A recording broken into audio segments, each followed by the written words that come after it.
ओम श्री सांब शिवाय नमः। श्री शिव महापुराण प्रथम खंड पूर्वार्ध सचित्र मूल संस्कृत श्लोक हिंदी व्याख्या सहित।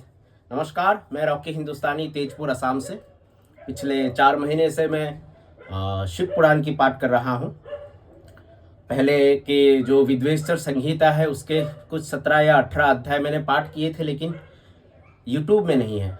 फिर मैंने एक दिन सोचा कि ये सारी वीडियोस अगर मैं बनाऊं और अपलोड करूं तो कभी अगर मैं पुस्तक पुराण मेरे हाथ में भी ना रहे तो मैं उस पुराण के कथाओं का मैं खुद सुन सकता हूं, या फिर मेरे परिवार वाले भी अगर कभी चाहे तो सुन सकते हैं। तो इसके ज़रिए मैं शायद कुछ लोगों से जुड़ा भी हूं, आप लोगों से जो लोग मेरी वीडियोस को देखते हैं, पढ़ते हैं, सुनते हैं। तो बहुत सारा कुछ जो मैं नहीं जानता था भगवान शंकर के बारे में, बहुत सारी बातें पता चली है। तो चलिए, आज मैं श्री शिव महापुराण के अंतर्गत जो द्वितीय रुद्र संहिता है उसका जो तृतीय खंड है, पार्वती खंड, उसका अथाष्टो त्रिशोऽध्याय यानी कि 38वें अध्याय का पाठ करने जा रहा हूँ। ये जो पर्व चल रहा है अभी, ये भगवान शंकर और माता पार्वती के विवाह के बारे में है। और ये जो पुराण है इसमें ज़्यादातर कथाएं ब्रह्मा जी और नारद जी के बीच है। कुछ कुछ अध्याय है जो सूत जी और सौनक जी के बीच में है। तो अभी जो मैं पाठ करूंगा उस ये ब्रह्मा जी और नारद जी के बीच ही कथोपकथन है। चलिए शुरू करते हैं। फूल टूटी होने से क्षमा कीजिए।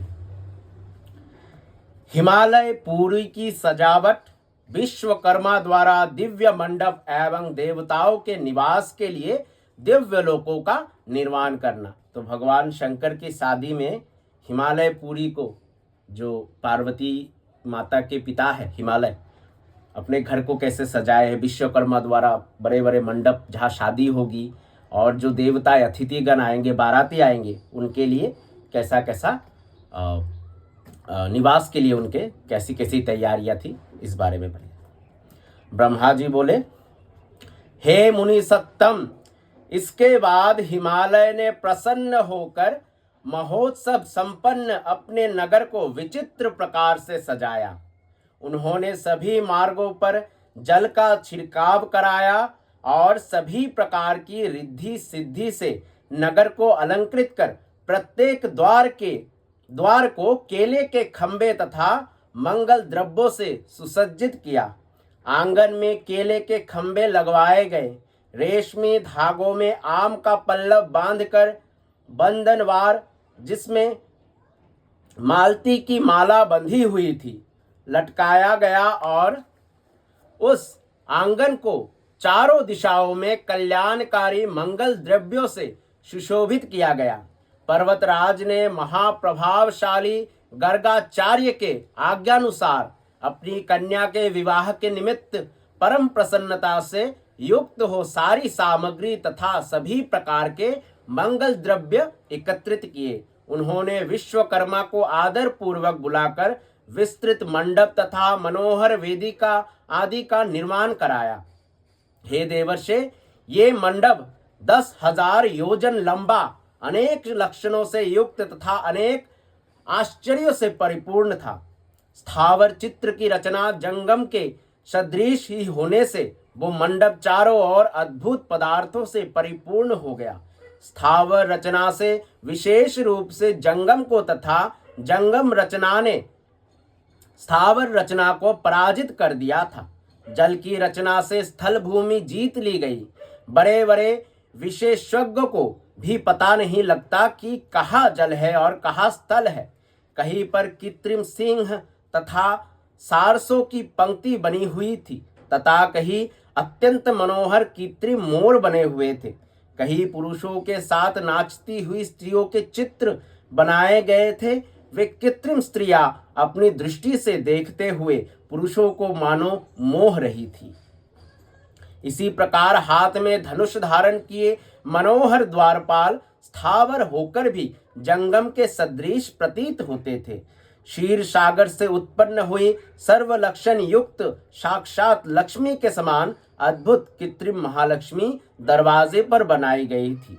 अलंकृत हाथी वास्तविक हाथी के समान दिखाई पड़ते थे। इसी प्रकार घुड़सवारों से संबंधित अश्व तथा गजारहियों से युक्त गज और आश्चर्यपूर्ण रथी से युक्त रथ समता में किसी प्रकार जीवधारी से कम न थे। अनेक प्रकार के वाहन तथा पैदल कृत्रिम होते हुए भी अकृत्रिम जैसे प्रतीत होते थे। हे मुने, उस प्रसन्नचित विश्वकर्मा ने देवताओं और मुनियों को मोहित करने के लिए ये सब किया था। हे मुने, महाद्वार पर शुद्ध स्फटिक के समान अत्यंत उज्जवल नंदी का चित्र बनाया गया था। वह साक्षात नंदी के ही समान था। उसके ऊपर महादिव्य रत्न जटित एवं मनोहर पल्लवों तथा चामरों से शोभामान पुष्पक विमान रखा हुआ था। द्वार के बाएं भाग में शुद्ध कश्मीरी रंग के 4 दांत वाले 2 हाथी बनाए गए थे, जो महाकांतिमान तथा 60 वर्ष के थे और एक दूसरे से भिड़े हुए थे। उसी प्रकार सूर्य के समान महाकांतिमान तथा दिव्य 2 घोड़े भी बनाए गए थे, जो चौड़ों तथा दिव्य अलंकारों से सुसज्जित थे। विश्वकर्मा ने श्रेष्ठ रत्नों से विभूषित यथार्थ रूप वाले सभी लोकपालों तथा देवताओं को बनाया था। इसी प्रकार तपोधन, भृगु आदि ऋषियां, अन्य उपदेवताओं, सिद्धों तथा अन्य लोगों के भी चित्र का निर्माण किया गया था। कृत्रिम विष्णु अपने गरुड़ आदि पार्षदों के साथ इस प्रकार के बनाए गए थे कि उनको देखने से महान आश्चर्य प्रतीत हो रहा था। हे नारद, इसी प्रकार अपने पुत्रों, वेदों एवं परिवार के साथ सुक्त पाठ करते हुए मुझ ब्रह्मा के चित्र का भी निर्माण कराया गया था। विश्वकर्मा ने ऐरावत पर चढ़े हुए अपने दल सहित इंद्र का निर्माण किया था, जो पूर्ण चंद्र के समान प्रकाशित हो रहे थे। हे देवर्षि, बहुत कहने से क्या लाभ। विश्वकर्मा ने हिमालय से प्रेरित होकर संपूर्ण देव समाज की शीघ्र ही रचना की थी। इस प्रकार दिव्य रूप से युक्त देवताओं को मोहित करने वाले तथा अनेक आश्चर्यों से परिपूर्ण उस विशाल मंडप का निर्माण विश्वकर्मा ने किया।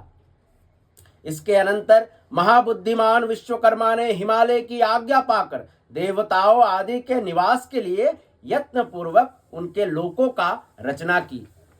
विश्वकर्मा ने देवताओं को सुख देने वाले अत्यधिक प्रभाव वाले परम आश्चर्यकारक तथा दिव्य मंचों का भी निर्माण किया।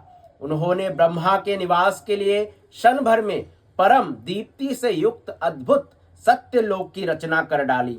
उसी प्रकार उन्होंने विष्णु के लिए बैकुंठ नामक स्थान क्षण मात्र में बनाया, जो अति उज्जवल, दिव्य तथा नाना प्रकार के आश्चर्य से युक्त था। उन विश्वकर्मा ने संपूर्ण ऐश्वर्य से युक्त अत्यंत अद्भुत, दिव्य तथा उत्तम इंद्र भवन का निर्माण किया। उसी प्रकार उन्होंने लोकपालों के लिए सुंदर, दिव्य, अद्भुत तथा महान गृहों की प्रीतिपूर्वक रचना की। उन्होंने अन्य देवताओं के लिए क्रमश विचित्र गृह की रचना की। शिवजी से वर प्राप्त करने के कारण महाबुद्धिमान विश्वकर्मा ने क्षण भर में शिवजी की प्रसन्नता के लिए सारे स्थान को निर्माण किया। उन्होंने शिवलोक में रहने वाले परम उज्जवल, महान प्रभाव वाले श्रेष्ठ देवताओं से पूजित गिरीश के चिन्हों से युक्त तथा शोभा संपन्न शिव गृह का निर्माण किया। उन विश्वकर्मा ने शिवजी की प्रसन्नता के लिए इस प्रकार की विचित्र, परम आश्चर्य से युक्त तथा परमोज्जल रचना की थी। इस प्रकार ये सारा लौकिक व्यवहार करके वे हिमालय अत्यंत प्रेम से शिव के आगमन की प्रतीक्षा करने लगे। हे देवर्षि, मैंने हिमालय का आनंददायक वृत्तांत पूर्ण रूप से कह दिया। अब आप और क्या सुनना चाहते हैं? तो कैसे भगवान विश्वकर्मा ने हर एक देवता के लिए, ब्रह्मा, विष्णु, महेश, इंद्र, सूर्य, नंदीश्वर, जैसे हम लोग किसी मंदिर में जाते हैं ना, तो भगवान नंदी का भी एक मूर्ति होता है शिवलोक में। हर देवताओं के जैसे भवन है, वैसे ही भवन हिमालय पुरी में बना डाले, ताकि जो भी बाराती आए किसी को किसी तरीके की तकलीफ ना हो। इसी प्रकार श्री शिव महापुराण के अंतर्गत द्वितीय रुद्र संहिता के तृतीय पार्वती खंड में मंडप पादी रचना वर्णन नामक 38वां अध्याय पूर्ण हुआ। धन्यवाद। आने वाले अध्याय यानी अथेको न चत्वरिंशोध्याय, अथेको न चत्वरिंशोध्याय यानी कि 39वें अध्याय। संस्कृत मेरा बहुत खराब है, आता नहीं। वहाँ हम क्या पढ़ेंगे? वहाँ हम पढ़ेंगे भगवान शिव का नारद जी के द्वारा सब देवताओं को निमंत्रण दिलाना।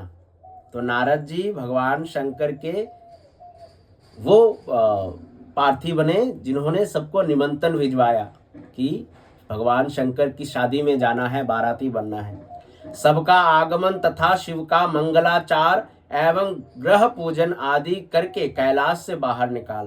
तो जैसे सबकी शादी होती है वैसे ही भगवान शंकर अपने शादी में निकलने से पहले मंगलाचार और ग्रह पूजन करके फिर अपने बारातियों के साथ बाहर निकले। कहाँ निकले? हिमालय पे।